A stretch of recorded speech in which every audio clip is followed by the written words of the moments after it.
It started on a quiet morning at my ranch, the kind where the air is crisp, the fields are still covered in dew, and all you hear is the sound of cattle grazing in the distance. I had just finished feeding the horses when a black SUV rolled up my long gravel driveway, tires crunching against the dirt. Out stepped a woman in a bright red blazer, holding a clipboard like it was a sword. She didn't bother with introductions, just marched up to my porch and announced, "I'm Karen, president of the local HOA. You're in violation of several community regulations and must vacate the premises within 30 days. I couldn't help but laugh. "Vacate my own ranch?" I asked. She nodded, completely serious. "This property falls under the jurisdiction of the Silver Creek Homeowners Association, and your land isn't zoned for livestock. You'll need to remove all animals and non-compliant structures immediately or face legal action." I stared at her for a moment, trying to figure out if this was some kind of prank. My ranch sat on over 300 acres private land, purchased long before the HOA even existed. The nearest subdivision was nearly 2 miles away, yet somehow, she had convinced herself that her little neighborhood board could control my property. "You might want to double-check your map," I said calmly. "This land isn't under your HOA." She frowned, flipping through her clipboard. "Our boundaries were expanded last year," she said confidently. "This area now falls within our management zone." That's when I started to realize this wasn't just arrogance, it was delusion. "Lady," I said, "I write the rules you're trying to quote to me." She blinked, clearly confused. "Excuse me," I smiled. "I'm on the National Oversight Committee for HOA governance. Every single HOA in the state, including yours, answers to regulations that come from my office." For a second, she seemed to hesitate, her lips parting slightly as if trying to decide whether to laugh or back off. Then, like most people who let power get to their heads, she doubled down. "I don't care who you are," she snapped. "The rules are clear. You have unauthorized fencing, livestock, and outbuildings. You'll be fined and removed." That's when I realized I needed to teach her and her board a lesson in boundaries. I invited her to step inside so we could review the paperwork. She hesitated but followed, likely thinking she was about to lecture me on HOA policies. My office walls were lined with framed documents, federal contracts, state land deeds, and the official charter seal of the National Homeowners Association Regulatory Council, a program I had chaired for over a decade. I pulled one binder off the shelf and opened it in front of her. "This," I said, pointing to the embossed seal, "is what gives your HOA the right to exist. Every one of your bylaws, elections, and enforcement actions are governed under this charter. I helped write it." She leaned in, squinting at the document, her face going pale as she realized what she was looking at. Still, she tried to bluff. "Well, even if that's true, you're still in violation of local zoning laws." I raised an eyebrow and opened another folder, this one containing my state-issued agricultural exemption, signed by the county commissioner himself. "My land predates your development," I said. "I was here before there was even a road to your subdivision. Your HOA can't touch this property. In fact, technically speaking, you're trespassing." Her mouth opened, but no words came out. For a moment, she looked like she was going to apologize. Then she muttered something about consulting her board and stormed out, her heels clicking angrily on the wooden porch. I thought that would be the end of it, but with people like Karen, it never is. Over the next week, I started receiving letters, each more ridiculous than the last. Notice of violation, unauthorized livestock presence. Notice of fine, non-compliant structure. Notice of eviction, property use outside HOA guidelines. I almost felt sorry for whoever typed them, knowing they'd be humiliated once this was over. But I let her dig her own hole. I forwarded every document straight to the county's legal department and my contact at the state regulatory office. They were more than happy to get involved. By the time the next HOA board meeting rolled around, I decided to attend. Karen clearly hadn't told her members who I was, so I walked in quietly and sat at the back. They were discussing new fines and compliance measures when she spotted me and froze. Her voice faltered mid-sentence. "What are you doing here?" she demanded. I stood up, walked to the front, and introduced myself to the room. "My name is Daniel Hayes," I said, "and I'm the Senior Oversight Officer for the National HOA Regulatory Council. I'm here because this board has overstepped its legal jurisdiction by attempting to fine and evict a private landowner outside your established community boundaries." The room fell silent. You could hear a pin drop. I pulled out copies of their own charter, marked with notes and legal references. "Your HOA was founded under County Parcel Zoning Code 314B, I explained. "That area ends at Ridgeway Creek 2 miles before my property line. Everything beyond that, including my ranch, is exempt from your governance." The other board members exchanged nervous glances. One of them whispered, "She told us the county approved an expansion." I shook my head. No such approval exists. In fact, attempting to claim jurisdiction over private land is a violation of your charter. If this continues, not only could your HOA be dissolved, but the board members could face personal liability. Karen's face turned red. "You can't threaten us," she shouted. I looked her dead in the eye. "I'm not threatening you, I'm enforcing the law you swore to uphold." I handed her a cease and desist order drafted by the Regulatory Council itself, along with a letter from the county attorney confirming my property's exemption. The room erupted into murmurs. One man stood up and said, "If what he's saying is true, then Karen's been lying to us for months." Another woman demanded to see the county map. Within minutes, the board voted to suspend Karen pending an investigation. I left the meeting as quietly as I'd entered, walking back to my truck with the faint sound of shouting behind me. That night, I sat on my porch, watching the sunset paint the fields gold, and thought about how power can twist people. Karen thought being HOA president made her untouchable, but she never realized she was playing checkers on a chessboard I helped build. A few days later, I received a formal apology from the HOA's new acting president, along with a promise to retract every false claim. Karen, on the other hand, was banned from ever holding a board position again. I didn't take any satisfaction in ruining her career, but I did feel relief knowing she'd never pull something like that on another homeowner. Out here, respect means everything you earn it by doing what's right, not by hiding behind fake authority. And as I leaned back in my chair, watching the last bit of daylight fade beyond the hills, I couldn't help but smile. They had tried to evict me from my own ranch, but in the end, I reminded them of a simple truth: some people follow the rules and some people write them. A few weeks passed after the showdown at the HOA meeting, and I figured things had finally gone quiet. The new acting president, a soft-spoken man named Greg, sent me a formal letter assuring me that the HOA would no longer interfere with my ranch or try to extend its boundaries. He even offered to cover my legal fees, though I politely declined.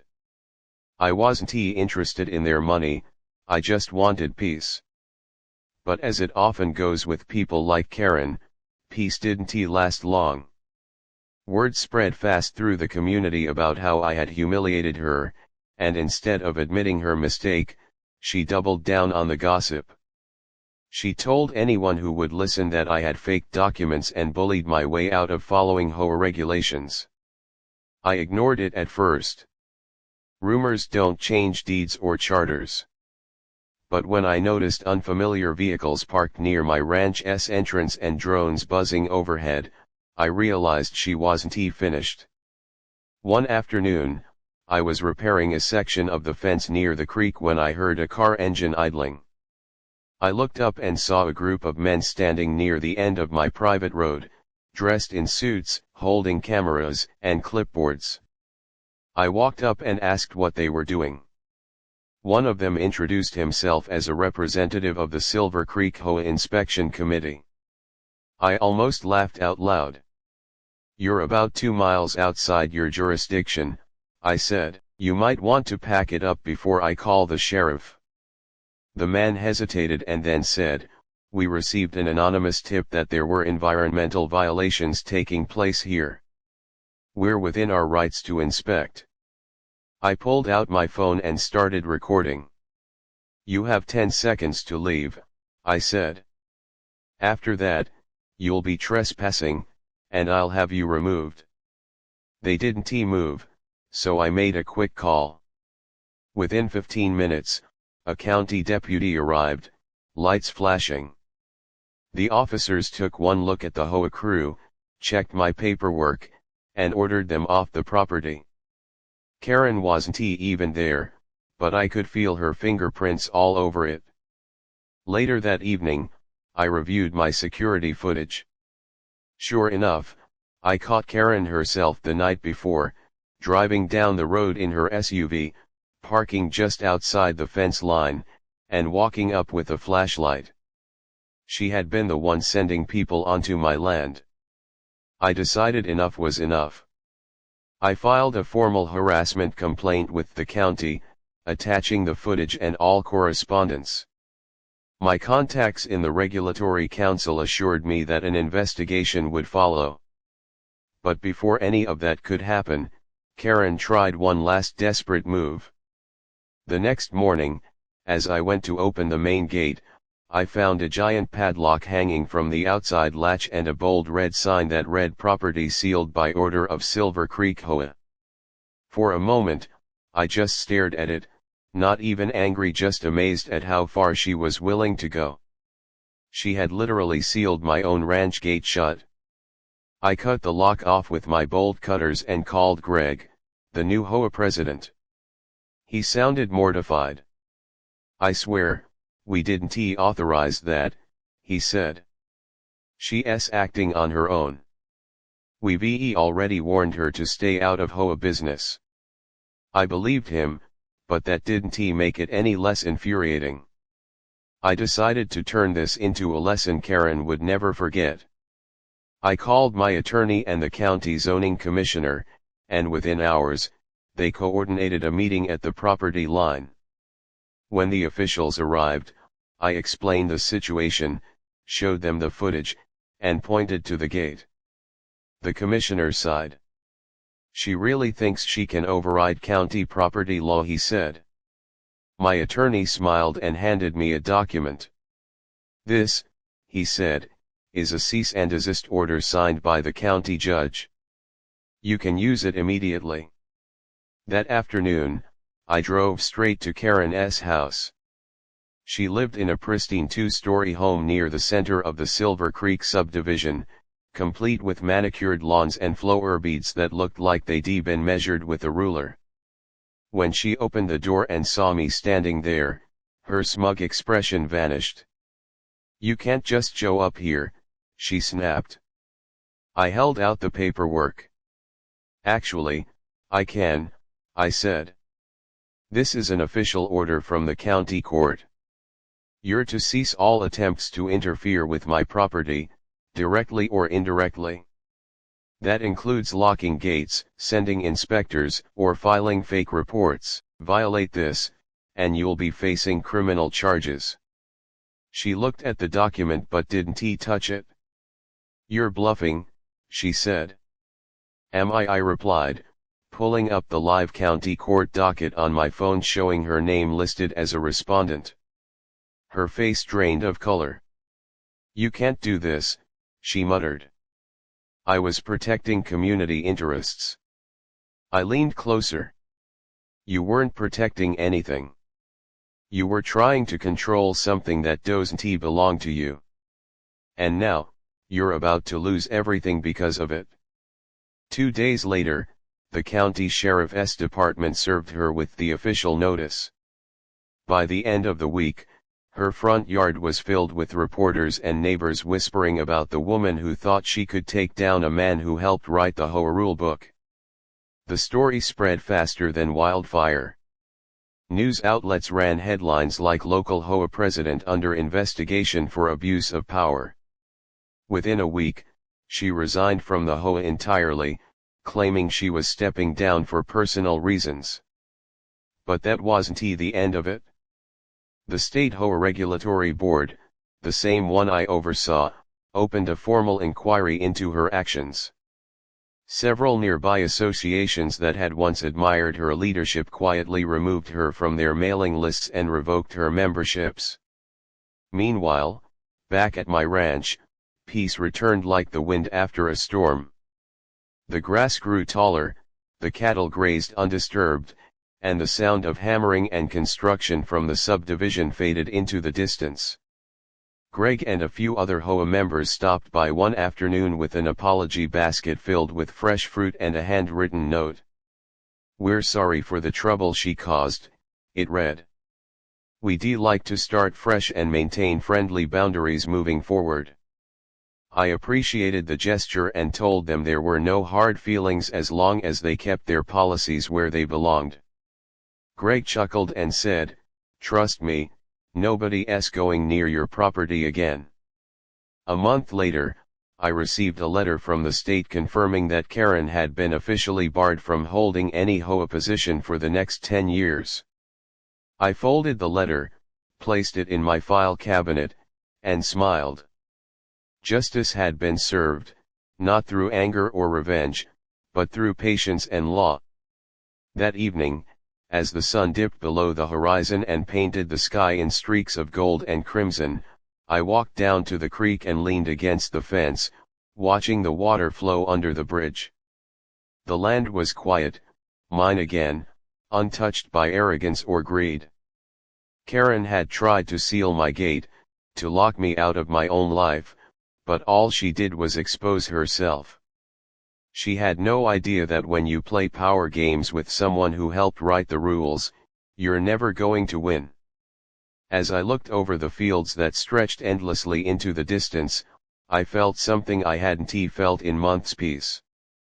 The kind that can't be bought, stolen, or regulated by any HOA in the world. Weeks passed, and though I hadn't heard from Karen, I knew her silence was temporary. Someone like her didn't give up quietly, she simply retreated to plot her next move. I spent most of my days working on the ranch, enjoying the solitude that came from being surrounded by miles of my own land. The cattle were thriving, the fences were strong, and for the first time in a while, I almost forgot there had ever been an HOA war. But peace never lasts long when someone like Karen feels humiliated. It was a crisp autumn morning when the storm returned. I woke to find several county vehicles parked outside my gate, trucks marked Environmental Compliance Division. My stomach tightened. I hadn't requested any inspections, and my permits were all in order. As I walked toward the men standing by the trucks, one of them held up a clipboard and said, "We received reports of illegal waste disposal on this property. You'll need to let us in." I laughed, but not because it was funny. "Let me guess," I said. "Anonymous tip," he nodded. I sighed and opened my phone to show him copies of my environmental permits, soil management plans, and inspection records. "You're wasting your time," I said. "This property's cleaner than the county office you came from." They left after a few hours, embarrassed, but the message was clear: Karen wasn't done. She couldn't use HOA rules anymore, so she was trying to weaponize bureaucracy. That afternoon, I made a few calls. Within 2 hours, a friend at the state compliance office confirmed what I already suspected. Multiple complaints had been filed under fake names but from the same IP address, Karen S. I didn't even need to ask how they found that out. I'd seen it before in other HOA disputes across the state. It was a common tactic: fake environmental complaints, false zoning violations, anything to pressure property owners into submission. Except this time, she targeted the wrong man. I drafted a report, attached the evidence, and forwarded it to the state attorney's office. Then, for good measure, I scheduled a full audit of the Silver Creek HOA's compliance history. If Karen wanted to play the legal game, I'd bring her the professional version. 2 weeks later, chaos erupted in Silver Creek. The HOA office was under investigation for misuse of funds, unreported property assessments, and fraudulent filings. Greg called me one evening, clearly panicked. "I swear, I had nothing to do with this," he said. "Karen must have been doctoring documents for months. We had no idea." I told him not to worry. My involvement wasn't personal, I just wanted accountability. The county soon discovered that several property assessments under Karen's leadership had been inflated to pad the HOA's reserve fund, and worse, she'd been using that money to fund her own legal defenses and consulting payments. By the time the audit was done, the HOA's board was in shambles, half of them resigning in a single week. But the final blow didn't come from me, it came from the people she'd lorded over for years. The homeowners themselves turned on her. During one meeting that I didn't even attend, residents voted to permanently dissolve the Silver Creek HOA and transition governance to a voluntary association. Karen showed up to that meeting, red-faced and shouting, but nobody listened to her anymore. They had seen the truth. All the power, all the control she had wielded like a weapon, evaporated in one evening. By the next morning, she had packed up her SUV and left town. No forwarding address. No goodbye. Just gone. I thought that would be the end of it, but a few months later, I got a call from a familiar number, one of the state regulators I worked with years ago. "You'll want to see this," he said. He sent me a file showing that Karen had tried to apply for a new HOA position in another county under her maiden name. The application was automatically flagged, and she was blacklisted statewide for a decade. "She's finished," he said. "She can't legally touch HOA management again." I thanked him and hung up, staring out the window at the setting sun over the hills. The light glowed golden across the land, the same land she'd once tried to control.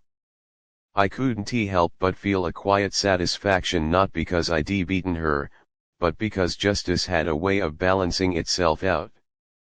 With Karen gone and the HOA dismantled, Silver Creek transformed.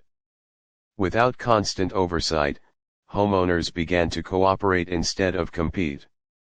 They repainted their homes freely, hosted barbecues without fear of fines, and finally used their community park without filling out forms. I was invited to one of their gatherings as a gesture of goodwill. Standing there among them, I saw families laughing, kids playing, and neighbors finally acting like a community, not prisoners of a set of arbitrary rules. Greg raised a toast to freedom from red tape, and everyone cheered. It was a good feeling, watching them reclaim their neighborhood. Back at my ranch, I spent more time working with the county to ensure future HOA boundaries respected private property rights. The case of Silver Creek became a reference point, a reminder that no one, not even the most overzealous homeowner, was above the law. I even gave a small lecture at a statewide HOA reform conference titled "When Power Crosses Property Lines." I didn't mention Karen by name, but everyone in the room knew exactly who I was talking about. The story spread beyond our county and became something of a legend among landowners and HOA members alike. One evening, months later, I took a drive down the old road that once separated my ranch from the subdivision. The sun was dipping low, painting the horizon in streaks of orange and violet. I stopped by the lake, the one Karen had claimed was public back when she tried to push her rules onto my land. It was calm now, still, reflecting the sky like glass. I got out of my truck, walked down to the edge, and skipped a stone across the surface. It bounced 3 times before sinking. That's when it hit me, the silence.